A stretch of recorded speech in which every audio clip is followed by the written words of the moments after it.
It's 410 AD, and the sky over the greatest city on Earth is literally choking with smoke.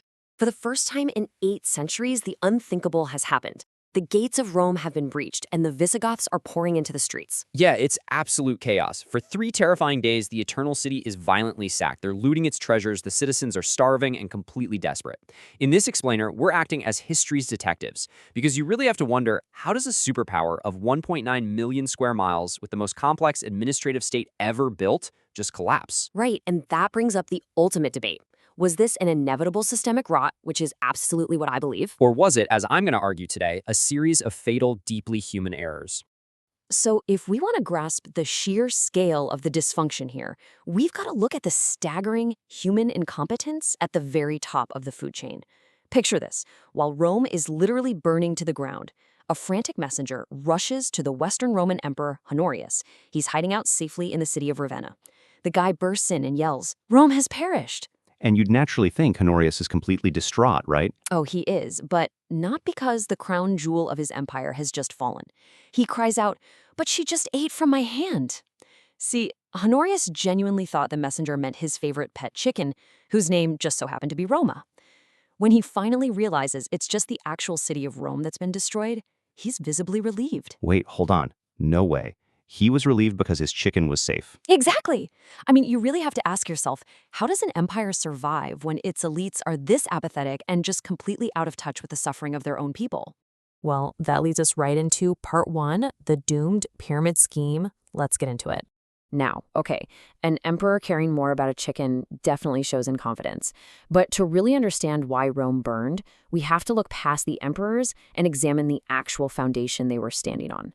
Because Rome's entire economy was essentially built as a doomed pyramid scheme.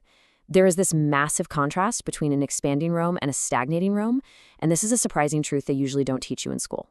Right. Rome's economy relied completely on constant expansion. Conquering new territories brought in a massive influx of wealth, loot, and crucially, a constant supply of enslaved labor to work its vast agricultural estates. But here's the catch. After reaching its territorial peak under the Emperor Trajan around 117 AD, Rome just stopped expanding. It shifted into a defensive posture. And without new conquests, the flow of wealth and slave labor completely dried up. Exactly. The pyramid scheme basically ran out of new investors. And yet, the staggering, crippling costs of maintaining a giant army just to defend those borders remained. So the state was literally economically starving. And when the money runs out, the knives come out. Look at this number, 26.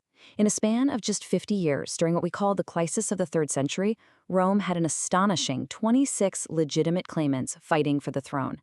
I mean, generals were constantly turning their armies against each other instead of actually defending the borders. These relentless civil wars drained whatever resources the empire had left. They forced the government to debase its currency and caused massive, crippling inflation. The rot in the system was just undeniable. But let's look at part 2, the fatal refugee crisis. Because listen, you can look at that economic nightmare and argue the fall was totally inevitable, but Rome actually survived that 3rd century. It bounced back. The real fatal blow came much later, in 376 AD, and it was driven by a completely mishandled border crisis. Most people picture the fall of Rome as this sudden, overwhelming invasion of bloodthirsty barbarians, but Rome was actually undone from the inside. How so? Well, a nomadic warrior group called the Huns pushed a massive population of Goths out of their lands. So these Goths arrived at the Roman borders, but not as an invading army. They were desperate refugees seeking asylum, and initially the Romans granted them entry. But instead of assimilating them or, using their warrior skills to strengthen the Roman army, corrupt local officials chose to exploit them. They charged them extortionate prices for food, treating them not as future citizens but literally as prey. So starving and pushed to the absolute brink, the Goths violently rebelled. Exploitation over integration. This was a completely preventable human error. If Rome had just extended its famous hospitality and integrated them, these Goths could have saved the empire. Instead, that exploitation became the catalyst that doomed it from within. Okay, but to be fair, you're talking about a bankrupt, overstretched state here. They simply didn't have the resources or the infrastructure to handle a mass migration of that scale. The system was already breaking. No, they had the resources. They just gave in to greed. I mean, local commanders were literally selling dog meat to the refugees in exchange for their children as slaves. It's horrible. It was a moral and human failure, not just a logistical one. Well, to understand where that leaves us, let's go to part 3, outsourcing the Roman army. Regardless of whose fault the Gothic rebellion actually was, we can both agree it built into an even more desperate situation. Because of the constant civil wars, the shattered economy, and these massive internal rebellions, Rome found itself in a terrifying position. It could no longer afford its own legendary legions. The native Roman citizen manpower was entirely depleted. So they had to look for cheaper foreign alternatives. Right, they turned to the foederata. Rome aggressively relaxed its recruitment criteria. They allowed barbarian mercenaries to settle within Roman territory and hired them directly to support the struggling legions. Think about the dark irony here. To defend its vast crumbling borders from barbarian incursions, the Roman Empire was now relying almost entirely on foreign barbarian fighters.